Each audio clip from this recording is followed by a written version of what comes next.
Assalamu alaikum students. I hope you will be fine. I am your science teacher and this is our lecture number 3 of unit number 8. Students open page number 69। Last lecture में हम metamorphic rocks की kinds के बारे में पढ़ रहे थे। Slate और मार्बल के बाद आता है ग्नेयस। ग्नेयस जो है इज़ फॉर्म्ड फ्रॉम ग्रेनाइट, ये भी ग्रेनाइट से बनता है और इसमें भी जो है वो मिनरल्स के पैरेलल बैंड्स हैं और ये ग्लिटरी होता है क्योंकि इसके अंदर जो है वो मिका की प्रेजेंस होती है। आप इसकी फॉर्म देख सकते हैं कि ये जो है रॉक आपको कैसी देखने में नज़र आ रही है। इसके बाद आ जाता है क्वार्ट्ज़ाइट। क्वार्ट्ज़ाइट जो है ये सैंडस्टोन से बनता है और इसका ज़्यादातर इस्तेमाल स्टैचूज़ बनाने में किया जाता है।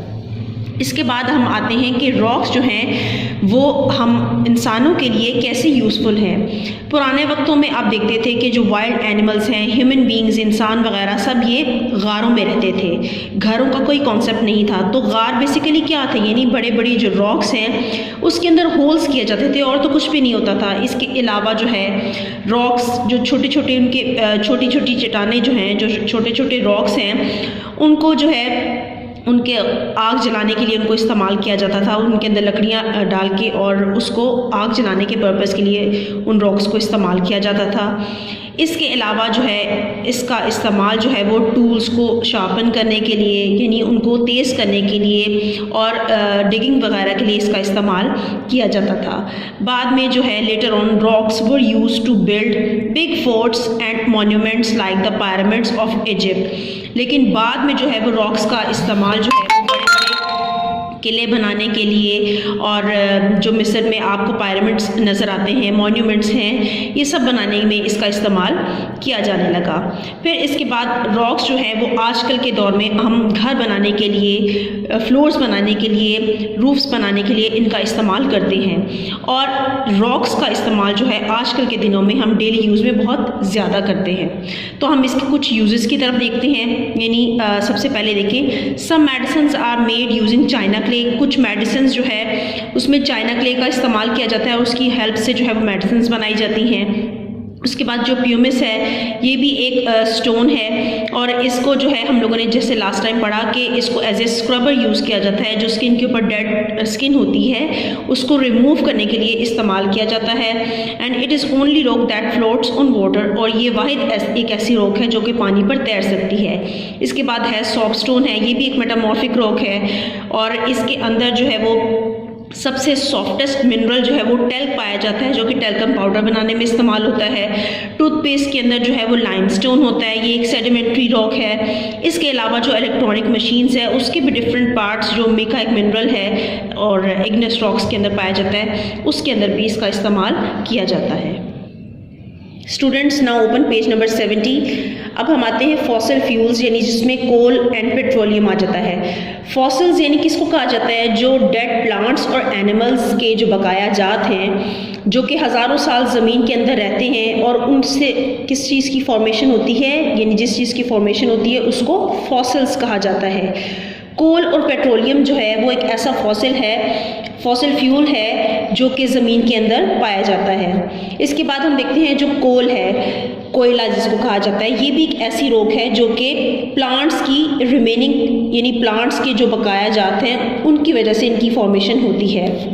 Million of years ago our land was covered with dense forest, यानी हज़ारों साल पहले जो हमारी ज़मीन थी वो घने जंगलात से उससे कवर अप थी। फिर बाद में लेटर ऑन फॉरेस्ट ख़त्म होते गए, जो है वो आबादियाँ होती गईं और फॉरेस्ट कम होते गए और इसके साथ साथ मड और सैंड जो है वो चेंज होके जो ये प्लांट्स थी इनको सॉफ्ट रॉक में उसने चेंज कर दिया। और इसके साथ साथ कॉन्स्टेंट हीट और प्रेशर जो ज़मीन के अंदर और बाहर एटमॉस्फेयर से जो उनको मिल रहा था उसकी वजह से जो सॉफ्ट रॉक थी ये किस में चेंज होगी, हार्ड रॉक्स में। इसके साथ साथ हम कोयले का जो है वो कैसे, यानी जब हम कोयले को जलाते हैं तो उससे जो हीट प्रोड्यूस होती है फैक्ट्रीज़ के अंदर वो बिजली बनाने के लिए इस्तेमाल होती है। आप इसके साथ साथ इसकी पिक्चर में देख सकते हैं कि जो इसके साथ साथ देखिए ये फॉसिल्स यानी इनके बकाया जात हैं। इसके साथ आप कोल की आप पिक्चर देख सकते हैं। इसके बाद आ जाता है पेट्रोलियम। पेट्रोलियम क्या है, यानी पेट्रोलियम भी जो है एक ऐसा फॉसिल है जो कि प्लांट्स और एनिमल्स जो कि समंदर में ख़त्म हो जाते हैं और उनकी बॉडीज़ समंदरों की तह में डूब जाती हैं और कई साल जो है वो वक्त गुजरने के साथ साथ जो है वो पेट्रोलियम के अंदर चेंज हो जाती हैं, यानी उनके सेडिमेंट्स जो हैं वो कलेक्ट होते हैं समंदर की सतह पर और ग्रेजुअली जो है इनको हज़ारों साल लगते हैं पेट्रोलियम में कन्वर्ट होने में। फिर ये जो पेट्रोलियम है इसको हीट किया जाता है, हीटअप किया जाता है, जिससे हम आम इस्तेमाल में जो पेट्रोल और डीजल वगैरह जो व्हीकल्स में यूज़ करते हैं वो इन्हीं पेट्रोलियम को रिफ़ाइन करके जो है वो इस्तेमाल किया जाता है। इसके साथ साथ जो कैरोसिन है, कैंडल्स हैं एंड पॉलिश, यानी इन सब में जो है ये पेट्रोल और डीजल का इस्तेमाल किया जाता है। तो अब हम चलते हैं अपने नेक्स्ट पॉइंट पर। Need to conserve coal and petroleum fossil fuels, यानी हम किस तरह से कोयले और पेट्रोलियम जो है, जो फॉसिल फ्यूल्स हैं, हम इसको किस तरह से महफूज कर सकते हैं। जैसा कि बच्चों आप इसके फर्स्ट पॉइंट पे देख सकते हैं, coal and petroleum are limited and take million of years to form. If we keep using them as fast as we are doing today they will not last very long. जैसा कि हम कोयला और petroleum जो है आप जानते हैं, अभी आप लोगों को आपको बताया भी है कि इसको इनकी फॉर्मेशन में हज़ारों साल लगते हैं। तो अगर हम इसका इस्तेमाल बहुत ज़्यादा करेंगे तो ये जो है वक्त के साथ साथ इसका जो है वो ख़त्म होता जाएगा। ये कोयला और पेट्रोलियम जो है वो बाकी नहीं रहेगा, यानी इसका इस्तेमाल जो है वो हमें एक तरीके से करना चाहिए। इसके बाद हम देख सकते हैं कि burning them can release harmful substances, यानी अगर आप इनको जलाते हैं तो इनसे कुछ ऐसे सब्सटेंसेस, कुछ ऐसा मवाद खारिज होता है जो कि धुआं पैदा करता है और जहरीली गैसें बनाने का सबब बनता है, और इसकी वजह से माहौल में आलूदगी होती है जो कि मुख्तलिफ बीमारियों की वजह बनती है। तो स्टूडेंट्स अब हम देखते हैं लास्ट पॉइंट इसका। We can conserve these fuels by using them wisely and by using alternative sources of energy like solar energy, wind energy और वाटर एनर्जी। तो हम इन फ्यूल्स को कैसे जो है वो बहुत अक्लमंदाना तरीके से, बहुत सोच समझ के इनकी अल्टरनेटिव सोर्सेज का इस्तेमाल करते हुए हम इसको यूज़ करते हैं, जैसे कि सोलर एनर्जी जो कि हम लोग सूरज से हासिल करते हैं, इसके साथ साथ विंड एनर्जी यानी हवा से जो एनर्जी हासिल होती है, और वाटर एनर्जी जो कि हम पानी से हासिल करते हैं। तो ये था बच्चों आज का लेक्चर। आई होप कि आपको समझ में आएगा। अब हम आते हैं इससे रिलेटेड क्वेश्चंस की तरफ। तो स्टूडेंट्स ओपन पेज नंबर 71 और इससे रिलेटेड क्वेश्चन देखिए। Question number 8, rocks are a part of our daily life, give examples to support this statement. Students open page number 69, ये आप रॉक्स वाला पैराग्राफ देखें, इसकी लास्ट लाइन में देखिए, आप यहाँ से इसका मार्क करेंगे। क्वेश्चन नंबर 8, रॉक्स आर, ये ऑल्सो को कट कर देंगे, rocks are present in many things that we use every day. Number 1 point इसका इस तरह से आ जाएगा, some medicines are made using china clay, यहाँ तक का आंसर। फिर इसके बाद आप टूथपेस्ट वाला जो पॉइंट है यहाँ से आप मार्क करेंगे, toothpaste contains limestone a sedimentary rock. दूसरा इसका थर्ड पॉइंट आ जाएगा, electronic machines have parts made of mica and igneous rocks. तो ये है क्वेश्चन नंबर 8 का आंसर। अब हम आते हैं क्वेश्चन नंबर 9 की तरफ, व्हाट आर फॉसिल फ्यूल्स। इसका आंसर है बच्चों पेज नंबर 70 पे देखिए।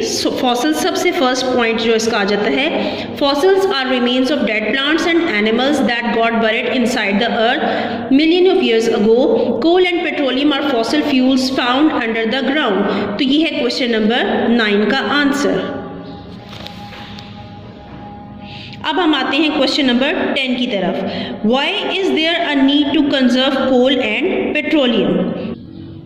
तो स्टूडेंट्स इसका आंसर है पेज नंबर 70 पे, ये आप देखिए सबसे लास्ट वाला जो इसका पॉइंट है, यहीं से आप इसका स्टार्ट लेंगे, इसकी हेडिंग से, need to conserve coal and petroleum, और इसके बाद आप यहाँ से स्टार्ट कर देंगे, coal and petroleum are limited and take million of years to form. If we keep using them as fast as we are doing today they will not last very long. Number 2 पे इसका point आ जाएगा, burning them can release harmful substances such as smoke and poisonous gases, they cause pollution which leads to dangerous diseases.